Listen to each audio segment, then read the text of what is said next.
Hi friends इनकी rajma gravy चपाती एप्पडी पण्णलाன்றதை பார்க்கலாம் வாங்க சப்பாத்தியை நல்லா பட்டர் போட்டு பிசைஞ்சு வச்சிருக்க மாவு சப்பாத்தி சுட்டு எடுத்துக்கிட்டு நெக்ஸ்ட் நம்ம ராஜ்மாக்கு தேவையானது கிரேவிக்கு தேவையான தக்காளி வெங்காயம் பச்சை மிளகாய் பூண்டு எல்லாம் போட்டு அரைச்சு ஒரு பேஸ்ட் எடுத்து வச்சுக்கணும்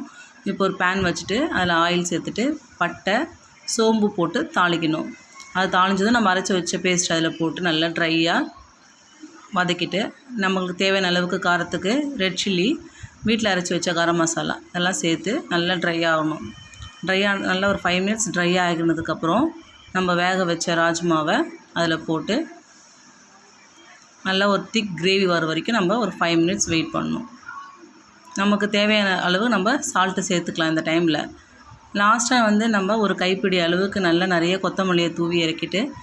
ஒரு ஸ்பூன் பட்டர் சேர்த்துட்டு நம்ம இறக்கணும்னா சுவையான ராஜ்மா கிரேவி ரெடி.